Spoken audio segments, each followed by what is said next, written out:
Hey there, welcome back to the table. So it's been a couple days, and my apologies. Life does have a way of catching up to you. So I have to confess, these games are a lot of fun, but with all the plus one, minus one modifiers, etc., I do have to be in the right mood to play these games because, you have like a long day at work where you're crunching numbers all day or whatever.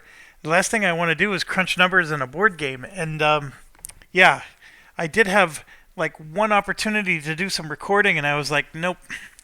But I'm back. It's not that I don't like the game. It was just I was very tired, needed to take a break, get some Netflix in or whatever.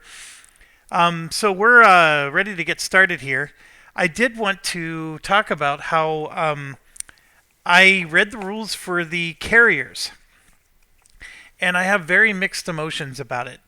I'm not saying that it's a bad expansion. Not saying that at all. It's just that it's different from the perspective that some of the things I like about the basic game go away because the carriers are so powerful, of course, that you end up not really getting to. So, for example, this encounter here, we roll a die today, and then depending on whether it's low or high, right, we flip it over, and we go fight those ships. In the carrier expansion, all you do is you attack this black box with your virtual planes. You roll some dice, and if you win, you could reduce the encounter level activity from high to low or whatever. Or if you completely defeat it, then you can get 3 victory points. That's it. You don't actually do a battle. There's no battle in this display at all. Now, what's cool about the carrier expansion is that they actually give you the option that you could do a battle if you wanted. But if you did, then the planes that are on your ship don't really participate in the battle. They do, but they don't. So, like, there's these tokens that we're not using right now.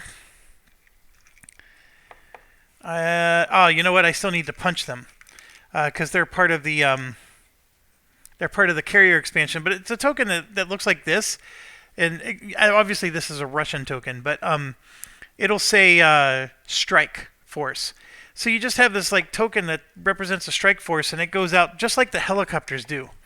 So just like we send helicopters out today, you have a strike force that can go out, and then you could use them to, for example, attack a ship, just like helicopters are attacking subs that are out there today.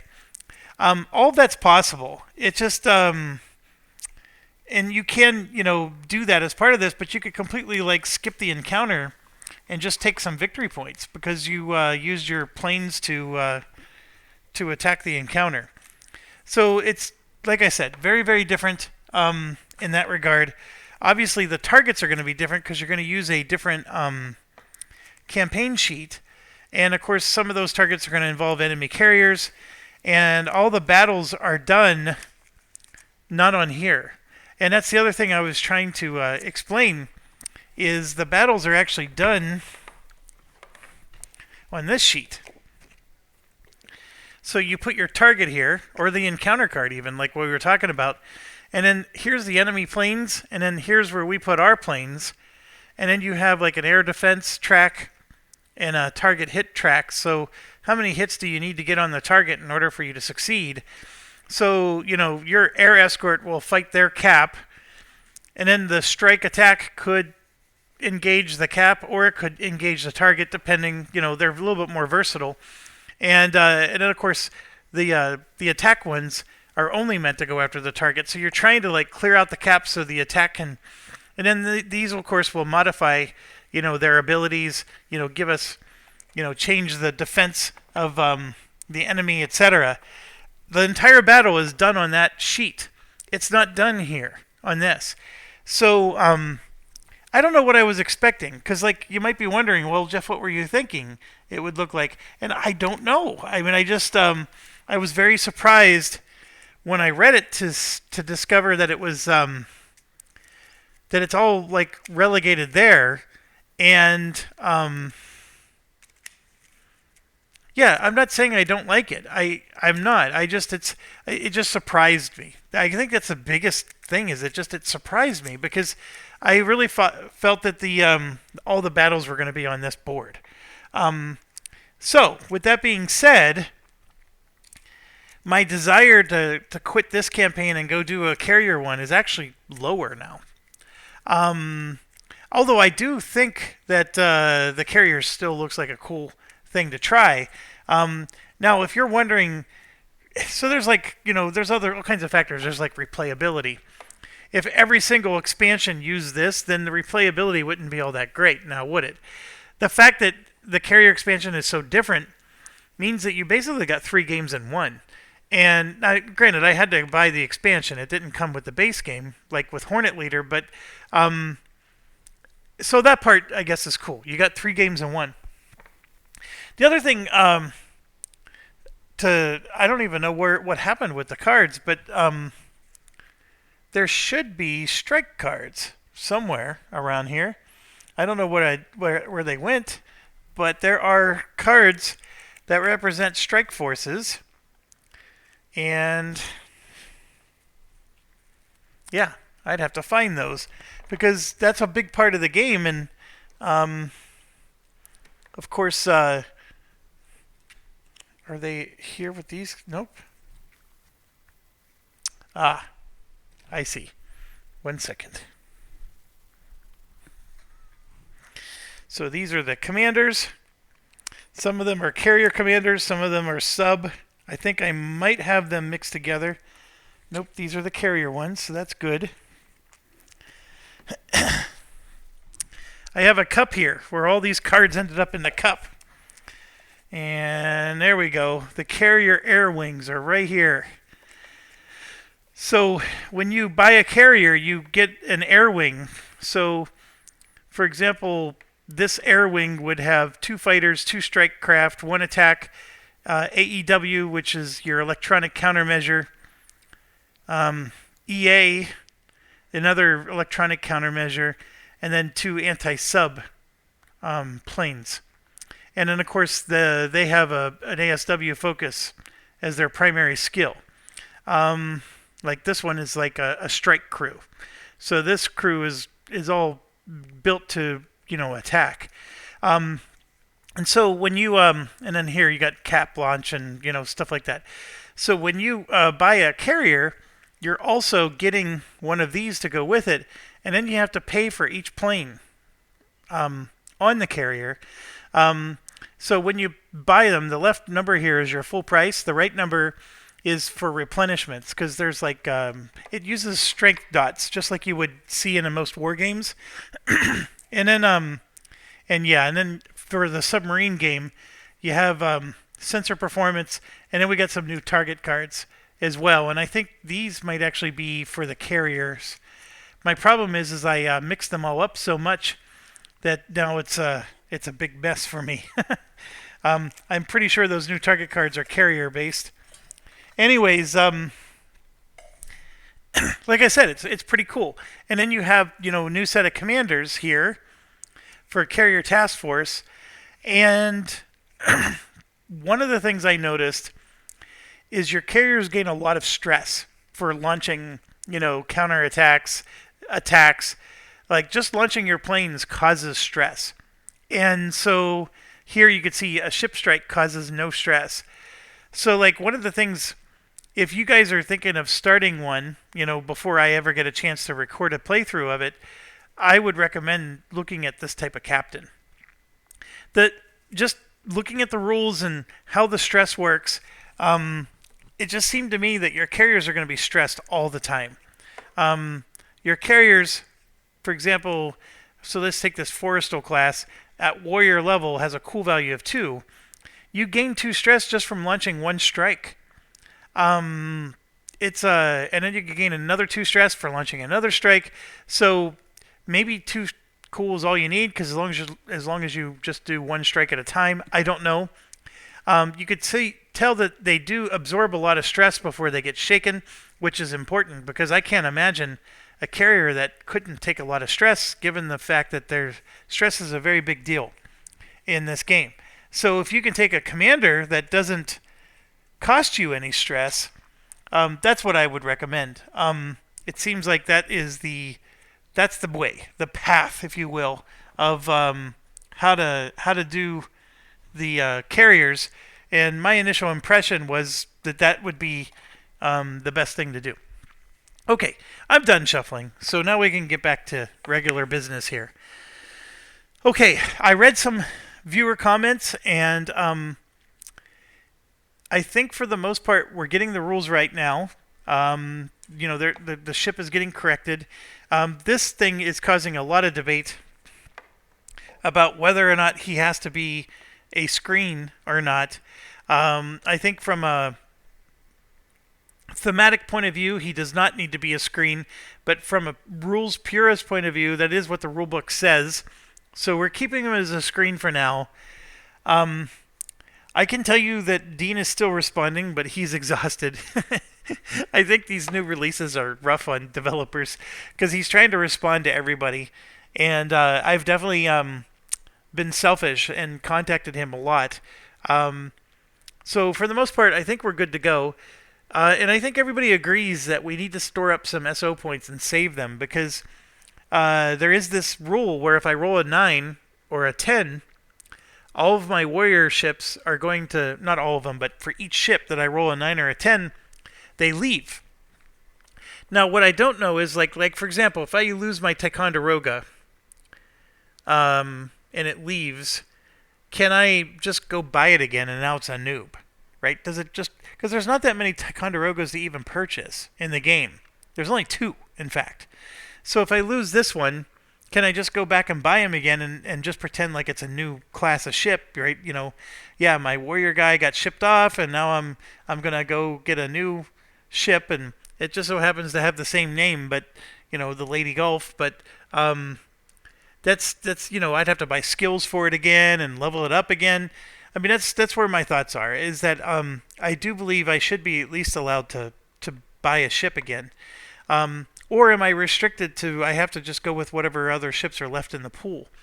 That would make me sad, to be quite honest. But yeah, and I'm hoping I don't roll a 9 or a 10 at all, but with my luck I will.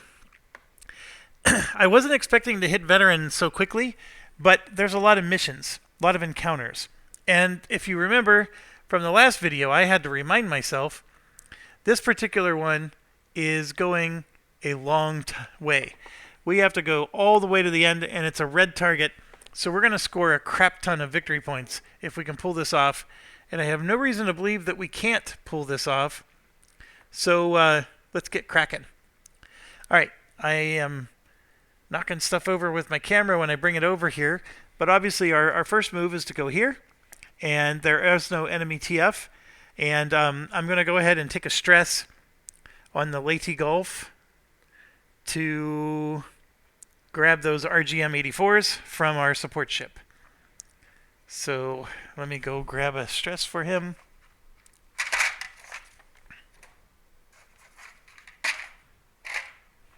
Wherever I put my stress, there it is. All right, Lady Gulf got a stress. Then we're going to go ahead and move here. And now I'm going to put the Azrocs onto the Spruance. So Spruance will take a stress. And again, I'm just using my munitions ship to give out some stress. Or give out some munitions. And that's, of course, causing my guys to take stress. And then we move to here. And I'm going to give out my Mark 46s. And I believe the plan was that these go to the Dort. And that's what I'm going to do. I'm going to give it to the Dort. It's really funny. It's been 2 days since I've played. And I don't remember where I left off, so I had to remind myself. But just looking at the munitions that were laid out, I can tell, oh, the Dort needs this. So at least I still think the same 2 days later. Okay, so I got to give the Dort a stress. And then now's when we're going to start earning our money. We're deep into enemy territory. We have 1, 2, 3 encounters, and then the target. So we're going to be doing 4 potential missions. But right now, we got this encounter here. So let's draw the encounter card.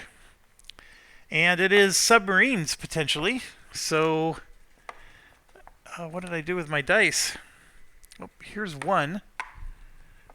I know that one's blue, but that's not the other die.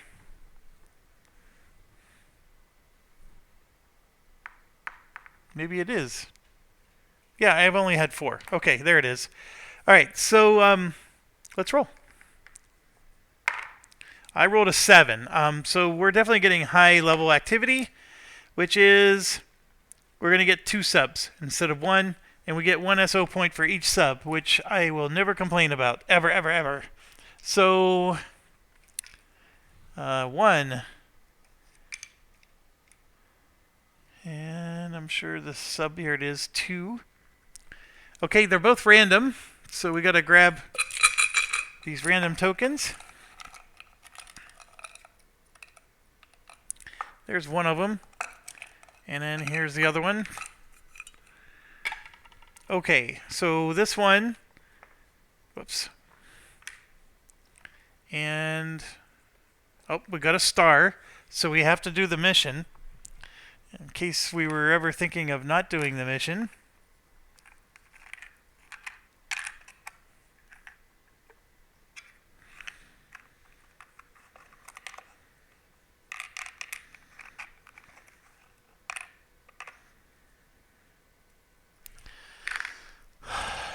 I don't know why these tokens are so hard for me to manage, but I keep losing. There we go.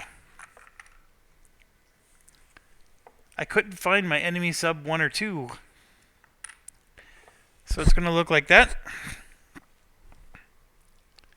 And then here we go for sub 1. I rolled a 10 and an 8, so he's going to be here. And then sub 2, a 1 and a 3. So that's going to put him here, much closer. And then we got to get the sensor performance card out. So you can see it's a cloudy day. And then on a 1 through 7, they will be shallow. So blue, brown. That's a 4, that's a 6. So they're both shallow. All right. So what else do I need to do? I need to draw an event. Identify all unknown enemy subs at the start of the engagement. Oh my gosh. This was awesome. And I apologize. There's always like this glare right here where I'm pointing. I got a light that in my older age I've really upgraded it, and it's like a floodlight just so it illuminates my table properly. But yeah, it creates a glare on this glossy like if I had a neoprene mat, you wouldn't see this so much. And I'm surprised DVG doesn't have a neoprene mat for this. I'd buy one. I just prefer them more because you can roll on them and they don't, move tokens around or whatever. Not that this one does all that badly. Okay. So we have to identify them. So that means this one and this one are revealed. So it says identify all unknown. Yeah, that would be these. So we're going to roll for this. I rolled an 8, and an 8 is nothing. So it goes back in the box, and I don't get an SO point for that. That just becomes a nothing burger. And then over here, I rolled a 9, which is also nothing. So there you have it. That mission's over before it even began. So there's nothing to fight. Okay, so with that being said, I still think I have to draw an event card. And I think I still get an experience point. Because I did an encounter. And I succeeded. I don't get any SO points because I didn't sink anything. But I do think I still get the experience point. And then here you go. Earn 2 SO points for each enemy ship destroyed, which I don't get any. With that part stinks. But yeah, I'm going to give out experience points. I mean, it is an experience to search for subs and to find nothing. What's crazy is there's not that many ships left that even need experience points. The Doyle is actually on the mission. Um, do you gain experience points when you're back here? I don't think you do. So now I'm going to look at the Spruance. He needs one more. The John Rogers needs a million more. And the Wainwright needs quite a bit more as well. Alright, so one experience it is. I was going to take the new captain to just get him to level up, but yeah, this we talked about this in the last video. Alright, well, this goes away. And off we go. We're off to the next. So we are now in the target area. And as you can see, I have 2 encounters I have to engage before I can do anything. So these are the 2 encounters, and I think you have to engage them one at a time. We talked about this before. The first one being submarines, so let's do that. They both are submarines, actually. I'm just going to put the other card up there, and let's roll. I rolled a 7. We're going to get high encounter again, and once more, it's 2. It's almost exactly identical to the last one. It's a silent ASW patrol, so sub movement gets a -3, and they never ping. So that's good to know. Our sensor performance for this one, ship detection is a lot worse. Pick one main force ship to be fast for the encounter. I will pick the Spruance. That's a good one. And off we go. So we need 2 subs again.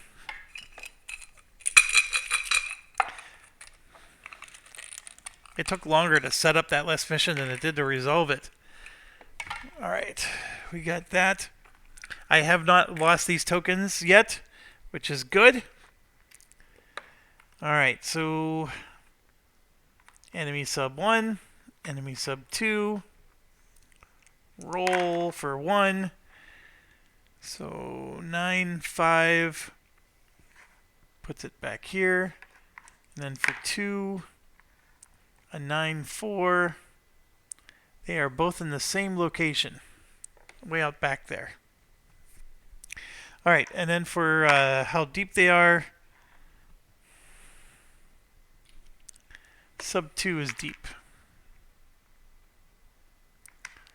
And neither of them are stars. So I could choose to skip this. I don't know. I mean, part of the fun of the game is hunting these things down. I have all my helicopters loaded to the gills with munitions and stuff. So, like, there's a part of me that's like, you know, kill, kill, kill. But the fact that we don't need to do it, this is the first time I ever had the choice to just skip an encounter because we don't have a star. I'm gonna do it. So let's move on. Fast actions. Let's put ourselves on battle turn 5. And my dog might bark, so I hope she doesn't see him. There's somebody coming to my door to drop off a package. So yeah, let's do fast actions. We got the John Rogers here. I think we said that the Spruance was going to go fast. I'm going to change my mind. And no, I'm not going to change my mind. We're just going to... How do I want to do this? My commander has 2 fast actions. So I think what I'm going to do is I'm going to, for my 2 fast actions... I'm going to do move, move. So we're going to get these guys closer so I no longer have the penalty for being far away. And the shallow guy, we actually have a +3 when they're in range 4. And so that's exactly what we're going to do. The John Rogers is going to try to detect that shallow guy. We have TAs for both of our screening ships, but obviously we don't use that for the shallow. So we're going to go ahead and roll. And it's on the edge of the board, rolling again. So I rolled a 9. Alright, so that's a 9, and then I get a +3 from this. And there's the barking. She never, nobody ever gets by her. Hold on. Okay, barking is officially over. I I guess that goes to show that for those of you viewers who issue me the death threats because I chose to have a YouTube channel and offended your being, just understand you're not getting in this house without us being aware of it. She will find you and bark, so we at least know that much. And yes, unfortunately, some crazies out there have issued death threats against me and my kids. So I don't know what to say about it. I mean, I even got this one guy on ISS Vanguard's playthrough right now who's just getting irritated as each video goes by because he believes that I'm continuing to miss things. And I did get a rule wrong that took me a while to figure out. And of course, he's bringing it up every single time I got it wrong all the way through. And it's like, dude, I'm on part 21 of this series and you're on part 6. I appreciate the feedback, but I've already recorded all this stuff. Anyways, he's just getting more and more irritated, and just today even he posted this big rant because I missed a screen telling me there was a screen that I was supposed to scroll down and there was more information. 6 people caught that and told me, hey, there was more on that screen. 4 of the 6 told me that they made the same mistake when they played. So, they totally acknowledge that the app isn't very helpful at telling you there was more information that you were supposed to read. The one who didn't, acknowledge mistake was Andrew. And Andrew is like a friend of mine, and I know he's not upset with me for missing that, and I know that he understands, and if he was here, he would have helped me catch it. But this guy is like melting down, and anyways, I'm sorry I'm getting so sidetracked, but yeah, these people melt down over things, and they get angry, and I don't know what I'm supposed to do for them because or any of you. I mean, I really do appreciate having you at the table, but at the same time, I don't ask you for likes or subscribes. I don't beg you for anything. I don't do anything, and I don't know. There's just this entitlement issue that plagues the world. The guy who issued the threats was Italian. He was from Italy. I have him blocked, so I'm sure he can still watch my videos, but he's not allowed to comment anymore. I don't know what to do about him other than I feel a little bit of safety knowing that he has to pay a lot of money to try to execute his threats. But yeah, it just is what it is. And somebody commented, "This is the Jeff channel. Get used to it." I really love that line, and that's sort of how I feel about it. It's like, look, we're here to have fun, and yes, I'm going to make mistakes, and I don't promise you a perfect game all the time. I feel like I'm at the spot now with this game that I'm starting to play some pretty good error-free type of play, but we're just all here enjoying this game and enjoying what Dean produced for us and what DVG has. And again, there's so many of you who are kind and nice, and I apologize. It's all because my dog was barking that I went on this rant. But it is. Thank you for the therapy moment, because I did. I just took a therapy moment there. Sometimes I don't record videos because I don't have a thick enough skin to handle it. There's some truth to that. You have to have thick skin to do this, and you have to learn to just let it roll off the duck's back, or all those colloquialisms. I just some days I'm just not emotionally able to, and yeah, today, I mean, just now I'm getting triggered because this guy's amping up his anger towards me, and he's talking about how I miss everything, and I was like, there's a little bit of hyperbole there, dude, but still, yes, I have missed a few things, and I missed a few things with this game too. So thank you, and let's move on. I'm sorry I spent way too much time on that. But yes, the topic of death threats, it's real. There's a YouTuber I follow Yes, I just apologize, and now I'm ranting again. There is a YouTuber I follow who's female, and she has made a dedicated video about how she had stalkers coming after her. And I think that's another level, right? Because men are jerks, or get this infatuation with some women because she is a nice looking YouTuber. There's no doubt about that. So I understand why men have interest in her, but like they take it too far, right? They somehow think that she's really going to want to marry them someday or whatever, which is different than just thinking, hey, that's an attractive YouTuber. And yeah, I enjoy your videos, um, largely because of how you look. That's one level, but they take it to the extreme. Just like this Italian guy, he can disagree with me over Arkham Horror 3rd Edition, which is what the issue was. And it ended up boiling into death threats. It's just like he just took it way too far. This guy on the ISS Vanguard, yeah, he's angry, but he is not issuing threats at least, so I do have that going for me. So yeah, it's a crazy world. When you expose yourself to the internet will expose itself back. And so I know sometimes some of you reach out to me because you want to do the same thing. I know Board Game Losers asked me to join their channel once, and I've had a chance to chat with him a bit. And it's a, I don't know, YouTube, you can, if you get enough viewers, you can make some decent money. I've always shared my money with those of you.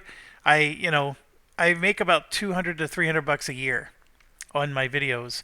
I mean, just this game alone, I've put in over 20 hours, and I put in over 30 hours on ISS Vanguard, and that's just 2 games this year that I've covered. So that's 50 hours right there. I mean, 300 bucks. That's not worth. I can go work at McDonald's and make more money than that. So I all I have to say is it's not a very lucrative business. Like so just go ahead and look at my viewer count and how many subscribes I have. You need a lot more than I have. In order for it to finally be worth money. But I see One Stop Co-op Shop is like at a 500,000 or something like that, or at least several 100,000. And I would imagine that they do make serious money doing what they do. I think Rolling Solo probably makes full-time job level money. Rado, that is his full-time job. He fully confesses it. So Watch It Played, again, I think those guys are making serious money, but they also seriously produce and edit their videos as well. Like I don't know, you have to like cross a line that I just don't cross there. But anyways, okay, my rant really is officially over. And Andrew, you could put into the timer 33:20 is when people need to come back for the gameplay. Because I know you always do that for me, and I appreciate you for it. So, let's see.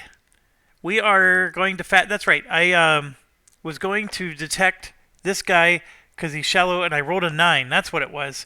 And so here we go. 2 is an enemy. So let's pull out the enemy. We got ourselves a Charlie 2. Pretty routine sub. He has a movement of -2, which is added to the movement of -3. So that means basically we have to chase him. Okay, and then the Lady Golf is going to try to detect this guy down deep. Just a reminder, the TA at range 4 is a 0. But we can ignore the -2, which is good because we have a TA. And the 0 means we have just as good a chance as anything to detect him. And he has 0 NM. So let's go. There's a 7. I don't need to do the math. That's a detect right there. So we're going to roll again. An 8 is nothing. So no sub for the second one. So the deep sub is gone. and all we have is just one sub on this mission. All right, so yeah, is it worth getting into all this? So he's detected. Oh, that's right. I gotta make sure. For the Rogers, I rolled a 9. Yeah, he has detection level 2. I forgot to put that on him. And he's in range 4, so it's his turn now. We're done with our fast actions. So now we go to move enemy units. So it's just one die. I rolled a 1. I'm supposed to subtract like 4, which basically just means he's going to patrol and snorkel. Now, it says that they won't ping, which that's an interesting one. So take a look at this. So it says no pinging, right? They're going to do -3 to their movement. Well, if you look at the chart, ping only happens if they roll 10. This is the sub column right here. Ping only happens if they roll 10, and I'm supposed to subtract from it. And instead what they're going to do is snorkel. So this guy is snorkel's different than pinging, you know. So basically, his detection it is -2 for his ability to detect us, and his noise management is -2. So he's like he's real easy to detect, and he's not going to be able to detect us, I guess.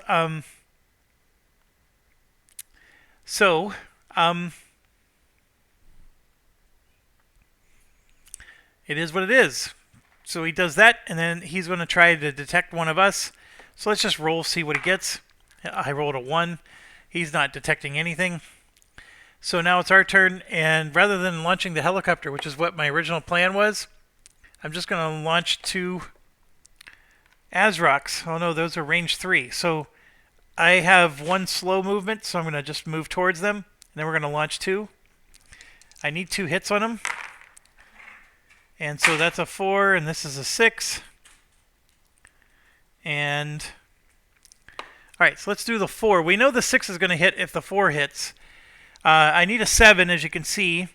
This is a 4. That's +2, which is 6. There's no bonus for the range. And then we just got to look at his skill. The Spruance has a +2, which makes it an 8. So his torpedo defense is 1, which brings it back down to a 7. But we rolled a 7 with this, and then this is going to be even better. So we got our 2 hits, and bada bing, bada boom, he's gone. The snorkel thing really didn't make a difference because we already had him detected. So this guy's sunk, and we got 1 SO point for it, and everybody gets an experience point. So let's get out our sheet. I'm going to mark 1 SO. And then for the experience, the Spruance is leveling up again. The John Rogers has 2. The Wainwright has 3. And the Wainwright is 1 away from leveling up. And like I said, Spruance levels up. So he is a veteran. And he became a warrior. So his sub is now +3. This is like, he's the most awesome sub hunter ever. And his cool value is finally a 2. You can see it's a 1 there, and now it's a 2.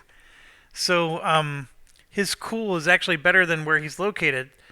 That's right, everybody's supposed to get stress, right, from the last engagement. But everybody has a cool value that eliminates the stress. And now the Spruance actually only gained 1 stress but lost 2. So it went down a stress, so it's back down to 2. There's nobody out here that is gaining stress because even the Wainwright now has a cool value of 1. Our commander has gained 2 stress. Because if you recall, the commander only has a cool value of 1, and he's in a screening ship now. So he's gaining 2 stress, but beyond that, we're good. Okay, so that encounter's done, and now we gotta go to the next encounter, which is another submarine. So I'm going to roll. I rolled a 5, which becomes a 7. And so once again, we have 2 subs. And the starting range modifier is a +3. And also 1 SO for each sub. So I'm going to draw again 2 markers.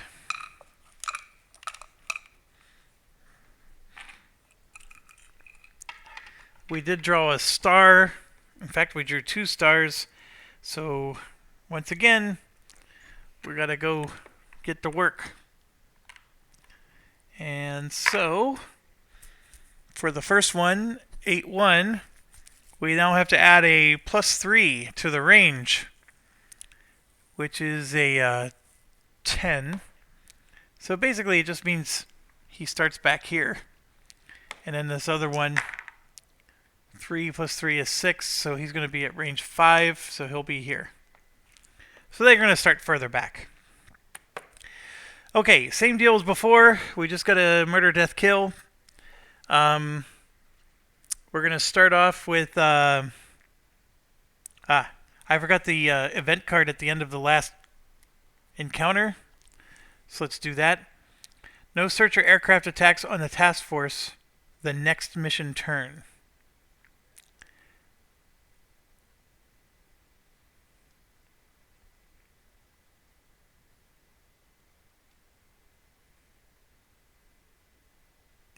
I don't know what... this must be like a carrier thing, because I don't even know how that applies to us. I know there's like a fighter engagement thing that could happen, and maybe that's what it applies to. But there's no fighters, of course, on this campaign. Okay, so now for this particular one, poor sonar. All sub detection attempts have a -2. Earn 3 SO for each sub destroyed. So, yeah, we've seen that one before. That makes life harder for sure. And then here you can see we got a lot of pluses if we can get them close enough. And let's roll for their depth level. I rolled 2 1s. Look at that. Jesus. Okay, and then for the towed array, it's actually far away, which is interesting. But they're all up top, so we'll put that there. And let's rock and roll. Well, first thing I'm going to do is I'm going to use 2 fast actions. 1, 2, 1, 2. And then the John Rogers will try to detect this one. I got an 8. Alright, so let's play this out. This makes it a 9. It's range 3. So you can see we're up to 11. But I have to do a -3 because of this, which puts us back to 8. And his noise management is 1, which puts us to a 7. And then the John Rogers has a sub bonus, which is 1, which is an 8. But it doesn't matter. All he needed was a 6 to get detection level 2. So detection 2 is out, but I guess I should have rolled first. We rolled a 2, which is an enemy sub. And that enemy sub is another Charlie. Almost identical to the last one. Alright, so we got a Charlie 2. His turn's over. And then the Lady Gulf will try to detect the other one. Okay, a 5 is a little more risky, but the Lady Gulf has a +2 subs, so that becomes a 7. This is range 4, which makes it an 8. This is -3, 7, 6, 5. That makes it a 4. We do get a detection level of 1. Do we? Nope, I needed a 5. I did not detect. Alright. Oh, I got the 5 because he's a screening ship. So, back in business. I'll re-roll. 4. A 4 is a neutral. So, we've seen these before. Basically, the neutral makes it harder to detect subs that are in that same area. I know I have a token for that. So all subs in the area get an NM +1 and an attack -2. So that goes there, but there's no sub in their area because I'm assuming that it means this exact area right here, not the whole map. All right, we have them at least detected now.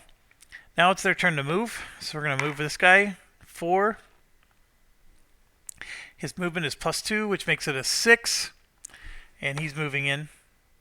And then he's going to try to detect us. I got a 7, and this gives him a +1 for 8. So he's very likely going to detect us.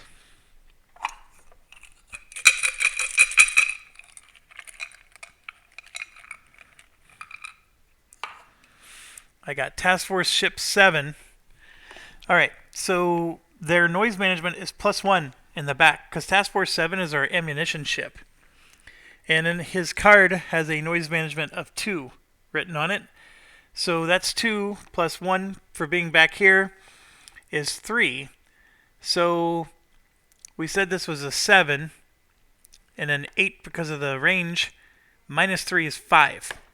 So I think he's at 5, and I don't think there's any other modifiers.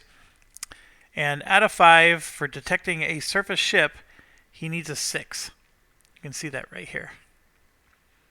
So he came 1 short. That's actually was surprising to me. It's because it was the back ship. If it was any of the front ships, he would have nailed him. Might even had detection level 2 against him. Alright, so I think we're going to go ahead and move the neutral sub too. I rolled an 8. It does a flank or range -1. Well, Dean said it does the flank first, so this would be a flank. I'm going to treat it like it's attacking us, even though it's neutral. Okay, so now it's to us again.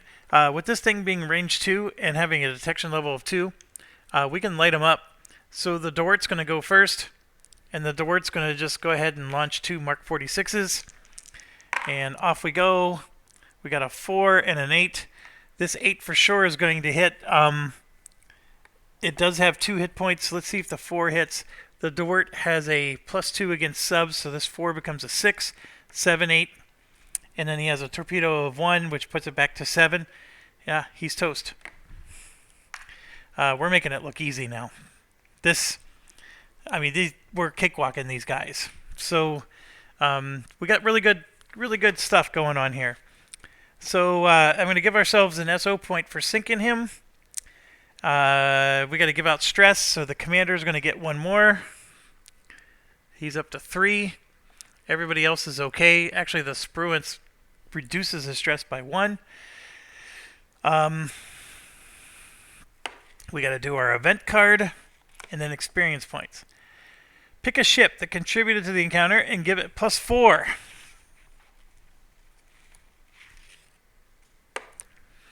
Alright, I think we're going to give the Wainwright the 4. That or we can give the Doyle, because the Doyle's at least back here. It'd be nice to get the Doyle leveled up as well, because if he ever has to fill in for us, he would, and he doesn't normally get experience points. So the Wainwright is going to level up right now. And then the Spruance is now a warrior. So all we have left is the John Rogers and the Wainwright. Those are the only 2 that are even getting experience points. Everybody else is warrior. The Dort, the Lady Gulf, Spruance, all warriors. Yeah, I'm going to give it to the Doyle. 1, 2, 3, 4. And the Doyle needed...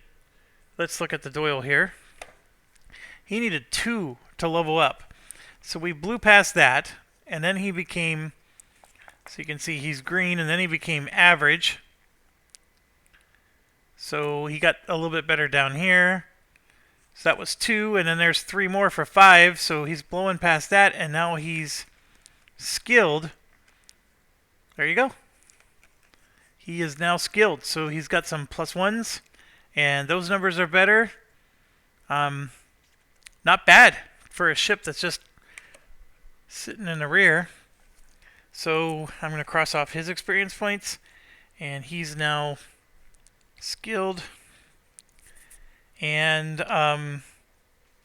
like I said, the Wainwright, Needed 6, but has that skill that lets him promote for 2 less, so he was at 4.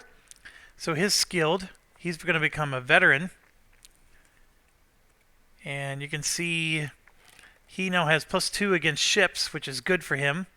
His stress threshold's better, and he finally has a missile defense on him. Otherwise, he's really a lame duck. But the fact that he can do anti-ship is good. And then, of course, the +1 slow action is what we use him for. So, and of course, he can have a helicopter. He's not awful. But as far as other capital ships go, he's awful in terms of attack power. But his intangibles are good. Okay, so we got that done. And I apologize. I know I'm rushing through a little bit. Also, I get 3 more SO points for sinking 1 sub. The neutral, of course, doesn't count.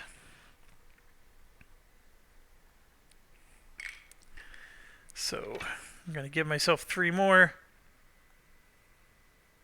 That puts us to 5 SO points. Clean up, and then now we have the target. So the target is all that's left, and it's going to be a Sovereignty, a Slava, Nguema ×3, and a sub.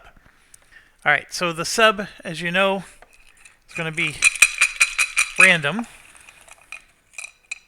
So there's our random sub. It is not going to be a... So we got our random sub. Now we just got to go through the ship deck to find the rest.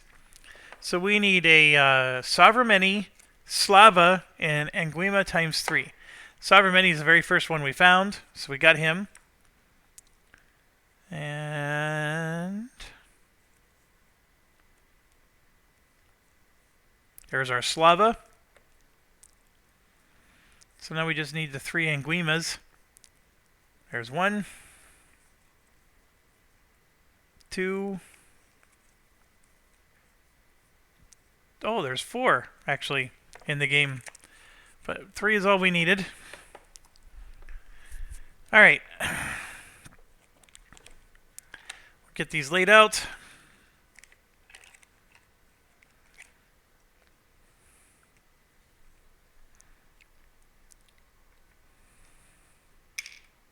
Ship 1, Ship 2, Ship 3, 4, and 5. So we got 5 ships on this one. As you know, the Nguemas are all, what do you call it? They're just freighter ships, so they don't really have much. Like, they are armed with missiles, but they got to be super close to use them. So, we should have them sunk long before it gets to that. And there's all of our tokens. We do have to draw an event. Add 4 SO points of ordnance to any ship in the... Jeez Louise. That's nice. Yeah, I don't even think I need to add it, but I'll use it whenever I need to. I guess you're supposed to declare it now. These are all surface ships, so I'm going to add RGM-84s. So 4 SO points. I'm going to add 2 to every one of my ships. So let's see, that'd be 1, 2. Actually, it's a lot more because I have 1, 2, 3, 4, 5 ships. So this would be 1. If I add 2 RGM-84s, that'd be 1 SO point. 2, 3, and 4. The Lady Gulf will be the only one that doesn't get any. How about that? All right, that's done.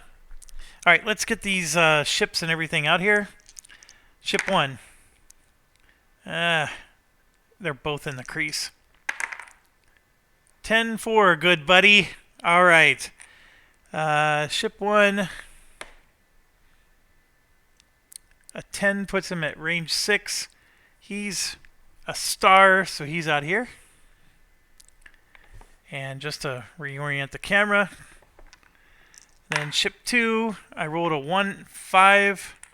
He's also a star, and that puts him at range 4. Ship 3.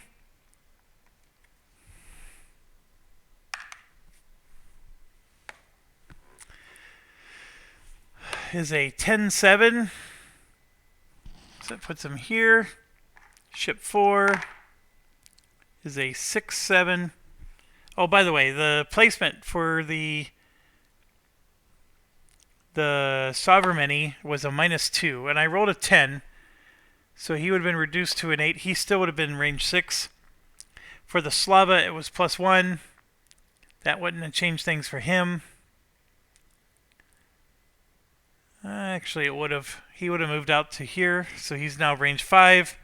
And then, of course, these freighters are all -2, which or +2, I mean.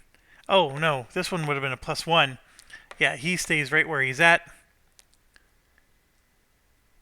No, actually, the +1 moves him back. My apologies. The higher the number, the further back they are. Okay. Enemy ship 4 gets a +2, so that 6 becomes an 8. Doesn't change anything. It's here, and then 5 is also there. So we got a lot of ships in the back, and then last but not least is a sub, and we got a 6-8 on that one, and the sub would go with a 6. They're range 6, so the sub is back here as well. All right, there you have it. Everybody's in the rear with the gear. And then we have this. Surface detection is -2, so that's not very helpful. And then we roll for the sub depth level. I rolled a 7, and this particular sub is deep. He's a philosopher. Okay.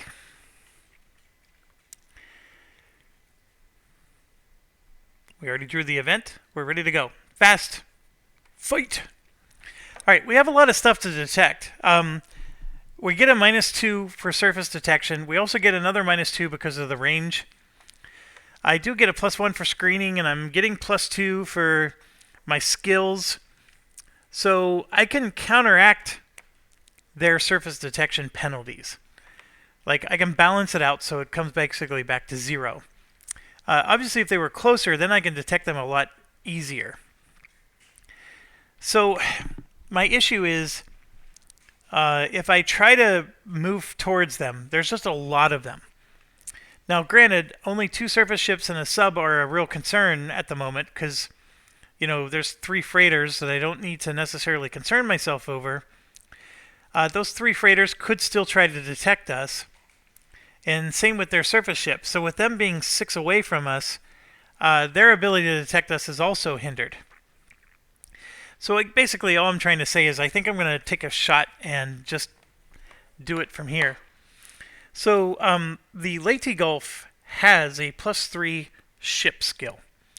So I'm going to use him to detect the ships. And I'm going to go after this enemy ship 2 first. I rolled a 10. Oh my goodness, that was not expected, but definitely welcome. All right, so the 10 -2 for this is 8. -1 for the range is 7. And then ship number 2 is this guy who has 0 noise management, so it's 7. And then he has a ship skill of +3, which puts us back to 10, and I don't need to do any more modifiers. We got level 3 detection on this guy. I mean, it's just like how good he is, right? So then for a captain skill, I'm going to try to detect this one back here now, the other starship. And I rolled a 5 this time, not quite as good. This guy has 0 noise management as well, but his range is -2, and this card up here is -2. So we're looking at -4, so it's down to a 1. But like I said, his ship skill is 3, so that puts us back up to 4. And then because he's a screen, he gets a +1, which makes it a 5. And a 5 for detection is still level 1. So we got level 1 detection on this ship as well. All right, so that was one of my captain powers. And then the John Rogers still has an action, and the John Rogers could try to detect that sub deep. As you can see, a deep detection of a sub range 6 is -2 with a towed array. And then it's also a -2 because of the range. Actually, I don't know if we do the range. Yeah, I think we do. We would still add the range modifier.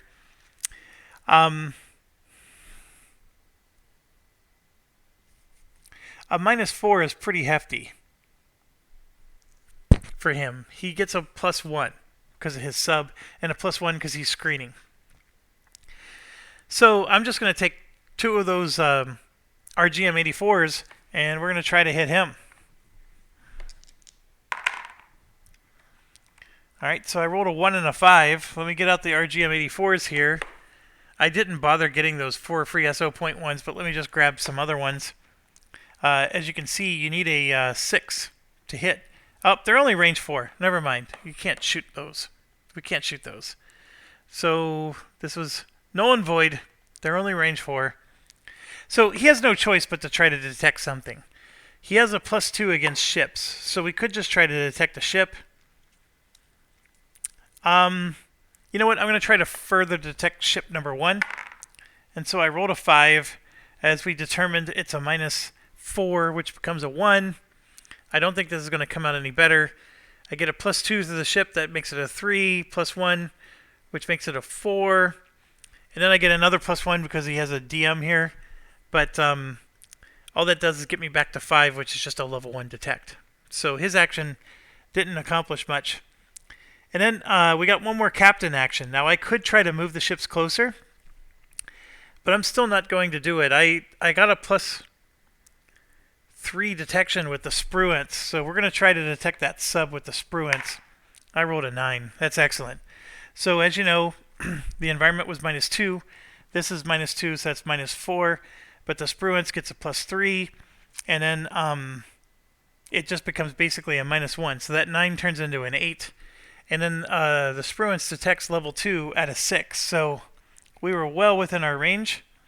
And we detected this sub level 2. And then I'm going to roll. And by the way, that would have reduced it by 1, but it didn't matter. And I rolled a 5, so that is an enemy sub. So we are going to get a lot of engagement here, at least. And the sub is a Victor 1 class. And it's a star. So we got more action cometh. Alright, so that is all of our actions. Now we go to movement. So we're going to start with the front and go back. Enemy ship 2. Patrolling. Yes. Enemy ship 1. That's a 5. +2 is 7. He's moving closer. Not a very smart move, enemy ship 1. Enemy ship 5. He rolled a 10. -2 is an 8. Doesn't matter. He's moving closer. Submarine. I rolled a 9. The sub gets a +2. It's an 11. The sub is moving in. -2. So he's moving in 2. And he's pinging. And then enemy ship 3 is a 4. -2. It's going to stay where he's at. And then enemy ship 4. 9 -2. He moves in. So there you go. Alright, so starting in the back. Enemy ship 3 gets a -2 for range. I'm not going to even bother rolling. He needs a 9 to detect us. He can't. He just simply can't. Everybody in my fleet now, except for the Wainwright, has noise management of at least 1. But he's going to get a -2 to his die rolls, and there's a surface detection of -2 up here. He can't roll a 9. He just can't. There's no bonuses for him. All the freighters, in fact. Enemy ship 4 and 5, who get a -1. This is -2 more. That's -3. And they need to roll a 9 or better to detect us. Not going to happen. So we're going to skip all of them. So then we're going to go to enemy ship 2. So he's going to try to detect. He rolled a 5. This is a -2, which makes it a 3. Enemy ship 2 gets a -1 for the range, which makes it a 2. A 2 is not going to detect anything for him. So we're going to move on. Enemy ship 1. I rolled a 7. That's a better. We're going to do the same -3, which becomes 4. And he does detect on a 4, assuming that we draw for the Wainwright, because everybody else has noise management, which cancels that out. So let's see. I rolled TF ship 6, 1, 2, 3, 4, 5, 6. That is the ammunition ship. And by the way, we rolled for the Doyle last scenario, not because I pulled out TF7 last time and I looked at the wrong ship, didn't I? Yeah, but it's okay. The Doyle has the same noise management as the ammunition ship. They both have 2. Okay. He missed it by 1, but he didn't detect anybody. And now for the sub. Ooh, I rolled an 8 for the sub. The sub is deep, so he gets a -2, which makes it a 6. Technically, he should get another -2 because that's surface detection. That's the part I'm a little fuzzy on. We're just going to play with the -2 for this. We'll make it a 6. And he has no range penalty, so a 6 might actually detect something for him. In fact, it would. Let's draw. He needs a 4 to detect something. He needs a 7 for level 2, though. So he got TF Ship 2. So TF Ship 2 has level 1 detection. And that's not enough for him to attack in the same turn. Okay. Now we're back to the next round.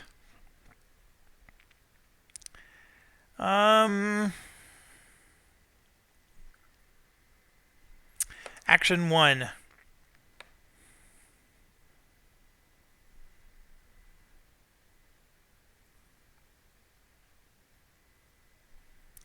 The John Rogers is going to launch his helicopter.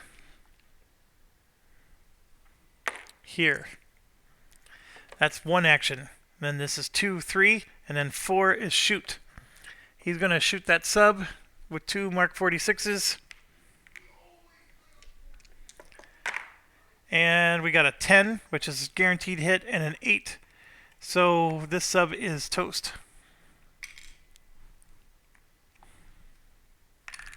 That was a really good roll. I didn't even have to do the math on that one. And then this is no longer detected. Alright, so sub is toast. 1 helicopter is all it took to take out that Victor class.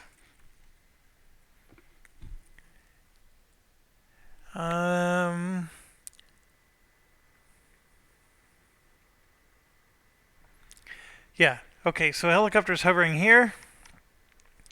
Next up is the flagship. And he's going to launch 2 RGM-109s that have a range of 6 against enemy ship 2 there. And actually, hold on a second. I am skipping a whole bunch of stuff here. We were supposed to do a slow phase. My apologies. My apologies. That would not have been the John Rogers that would have launched a helicopter. That would have been the DeWert that would have launched his helicopter. So his helicopter, Skids, is the one that got the kill. Wainwright's the only one that can earn experience points out of this. So, anyways, I apologize. After they took their turn, we got to do the slow phase. So DeWert took his turn. We have the Wainwright. We don't have RGM 109s on the Wainwright.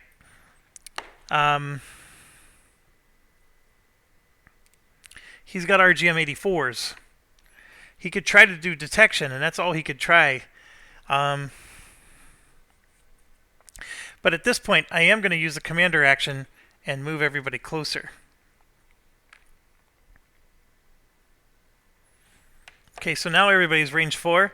And so yes, the Wainwright is going to launch 2 RGM-84s at enemy ship 2. And that's a 9 and a 7. I don't even have to do the math on that one. With a detect bonus of 3, that's 2 hits. And this guy is gone. And the Wainwright gets an experience point for that. That's what's even more beautiful about that. Because he sank a starred ship.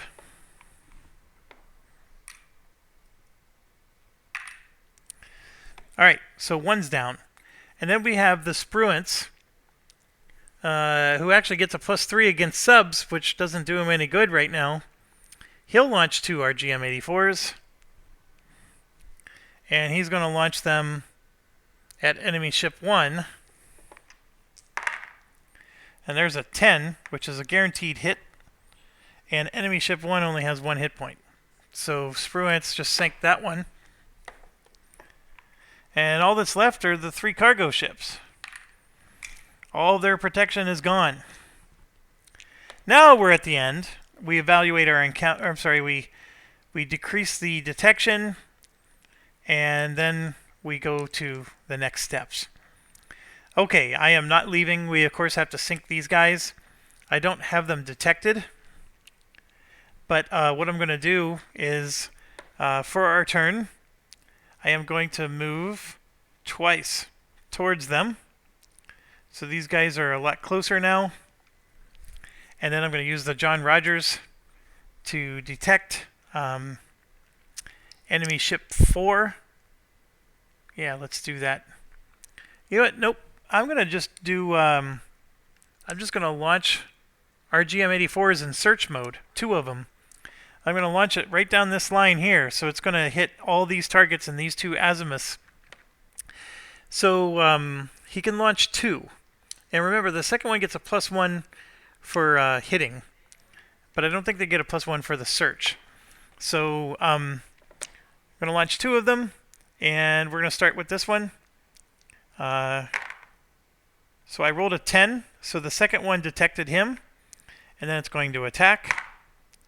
And I don't think it gets a +1 for the...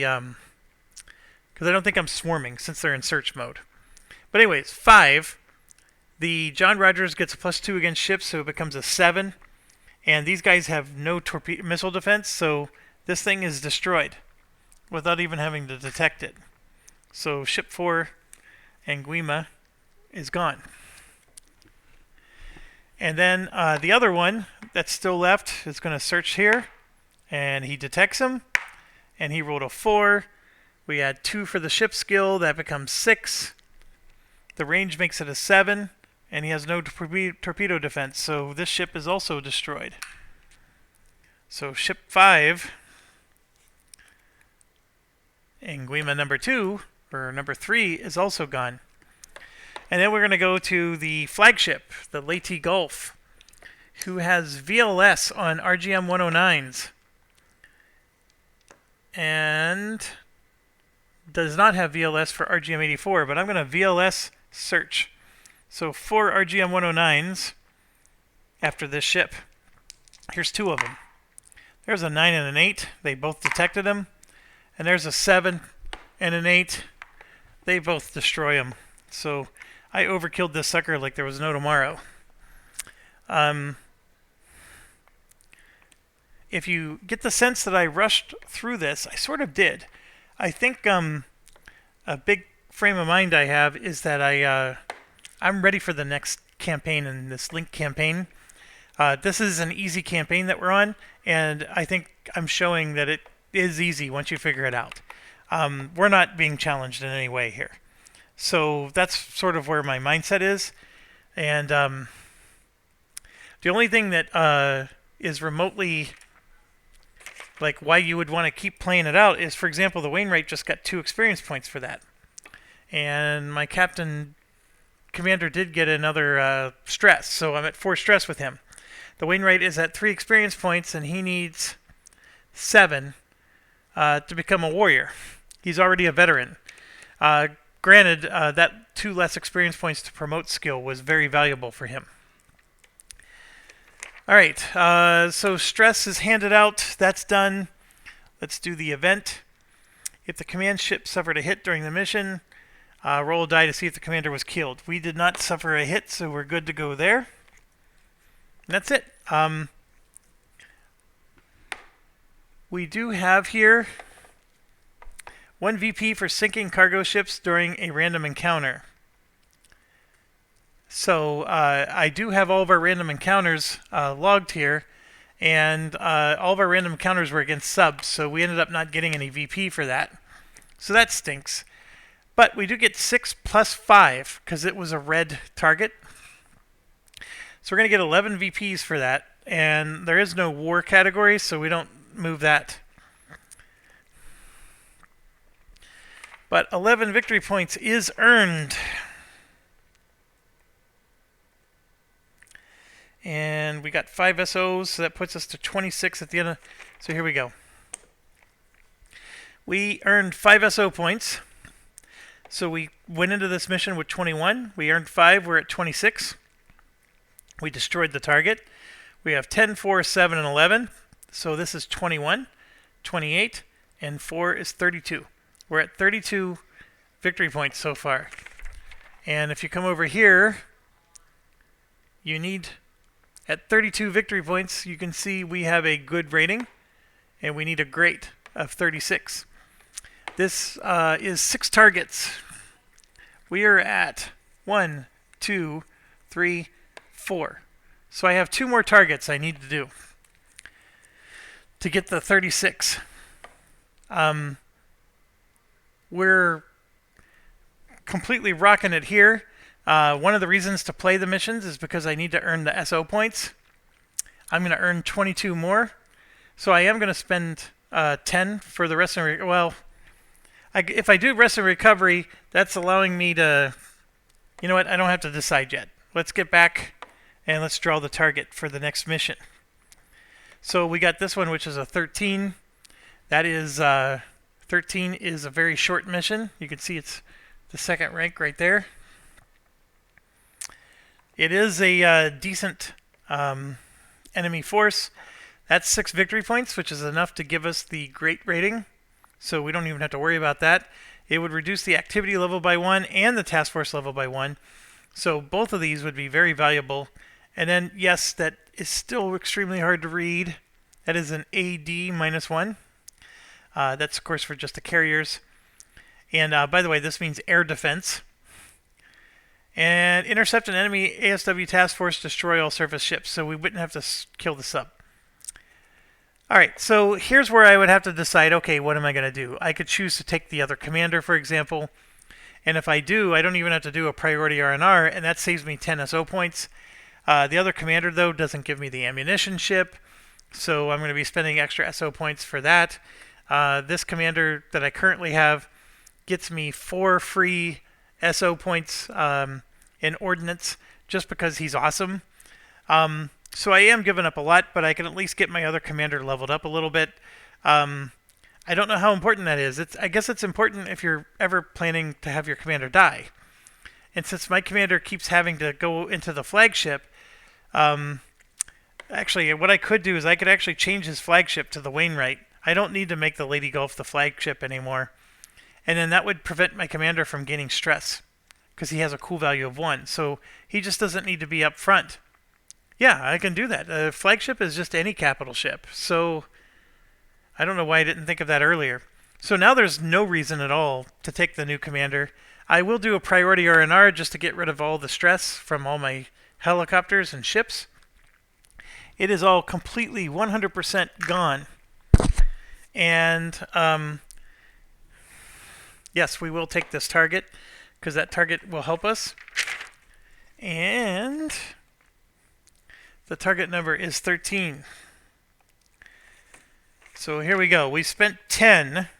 So this 26 becomes 16. And then we're going to get 22 more. So 32 and 6 is 38. So we're going to start this mission with 38, which is just 1 less than the last time. So we at least earned as much as we spent. Pretty close. We got to spend our SO points and then do that mission. And I will do that in the next video.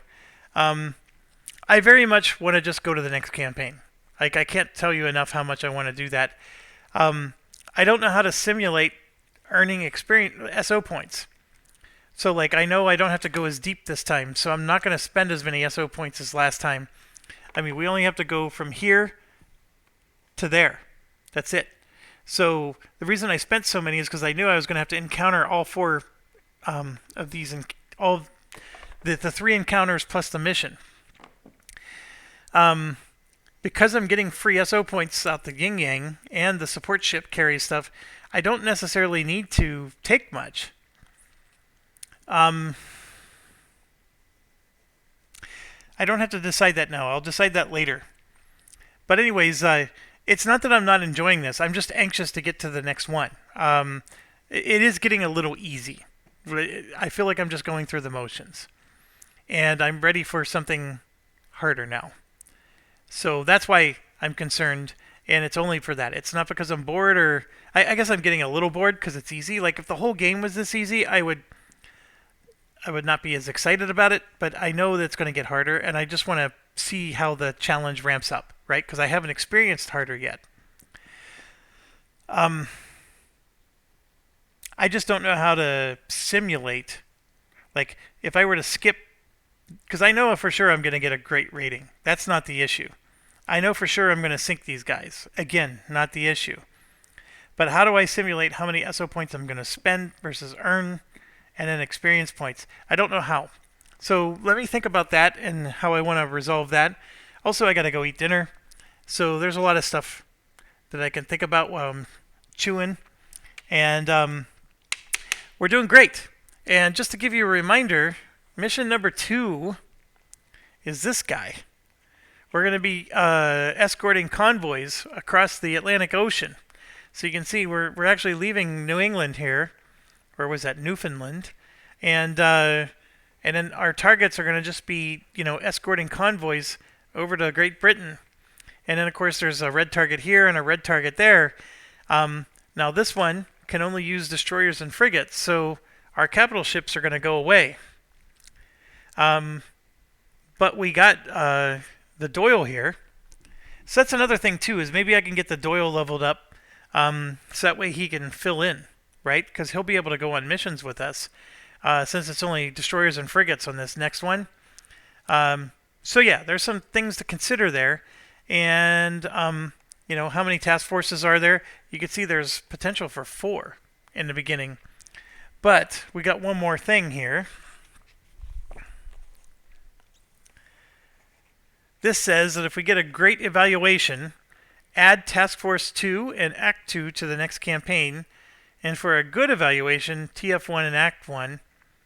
Otherwise, if you have a poor, it ends. So obviously we're on our path to a great. So what it means is Task Force is actually going to be 2. And then the activity is going to be 2, which is here.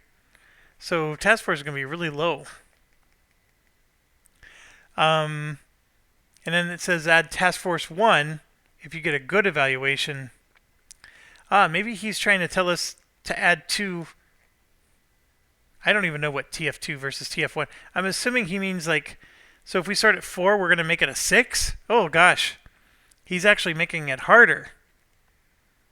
I guess the one good news though is because it's a linked campaign, you're bringing in all the experienced ships with you. So you're going to have all these experience points, and that's why. So you're going to have 6 task forces on this. So this thing's going to be busy. And then this activity level is going to be 2 plus 2 more. So it's going to be a plus 4. So you're going to get high. Yeah, that would actually be tough. And here you can see we're going to get 100 SO points. And that's for purposes of transferring your ships. I think we're going to be okay, because if the 2 cruisers don't get to go along, it's really just the frigate and the destroyers. We're okay there. We're actually going to have a lot of SO points left over. So anyways, that's what this mission is all about. And then you can see we're getting 20 per shot. I think the biggest concern is if I roll a 9, I'm going to lose my ships. And here, the Cold War is the last one. So we're back up into the in the Scandinavian area and Baltic. So you can see there's a lot of red ones here, and there is a potential for backfire attack. There is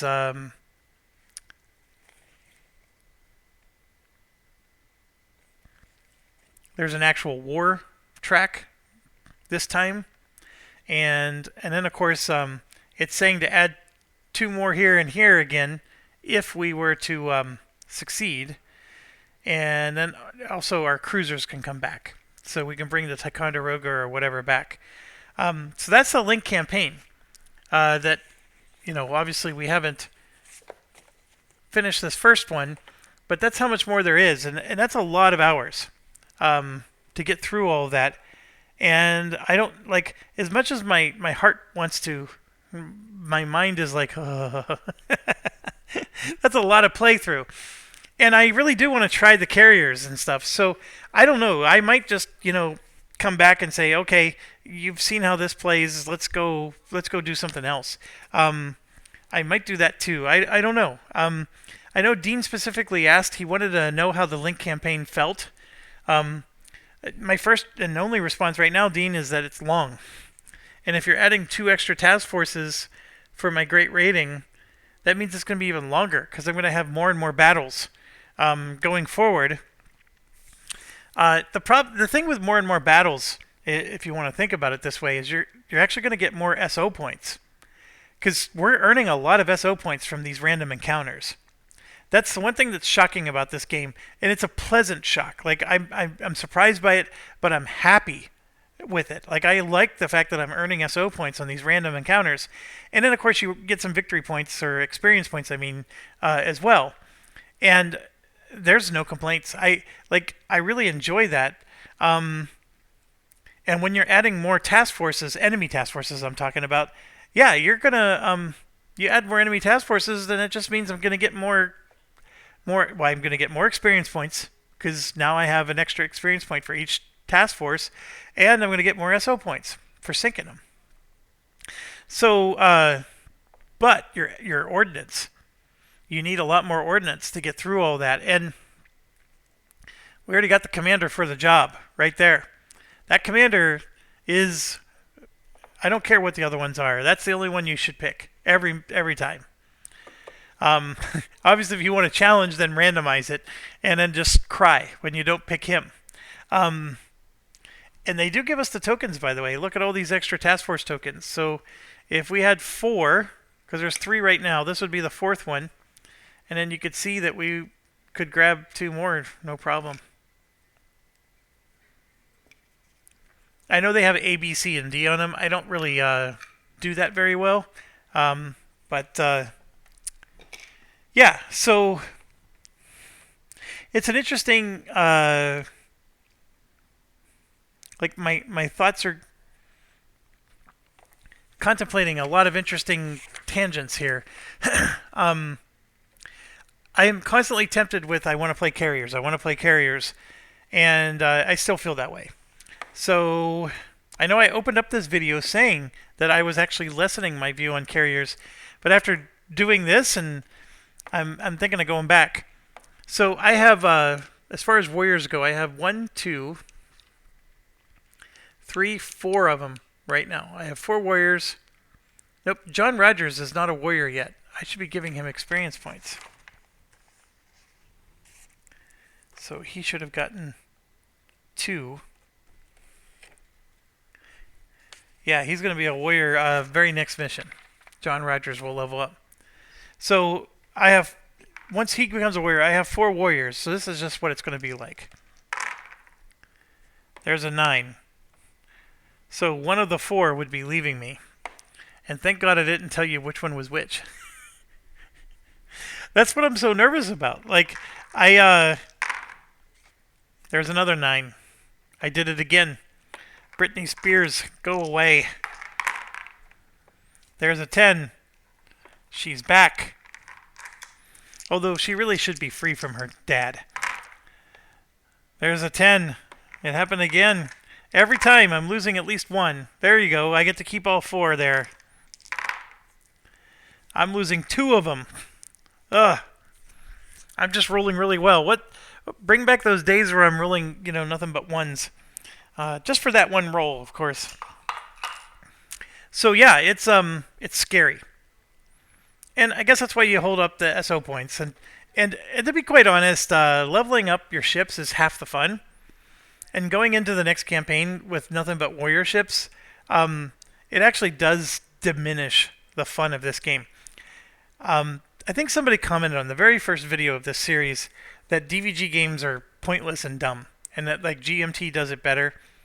And I did respond, and I told him that these are great beer and pretzel games, first of all, and secondly, the RPG value of DVG games is what appeals to me. I love the idea. Like, I'm attached to my ships. I want them to succeed. I want them to level up. You know, I like getting experience points is like the funnest part about this. And so, anyways, if anything, I need to quit recording tonight because I'm going off on all these random tangents. So I'm clearly not focused. But yes, thank you for watching. As always, stay awesome. And yeah, let me know your thoughts. I don't know if I have a chance to read them before I just make the decision. If I continue recording tonight, of course. But I'm thinking, let's get out the sub expansion. Let's get out the carrier expansion. I'm thinking that you've seen enough of the base game. All you're going to see is just different scenarios throwing different things at you. That's it. Anyways, ciao.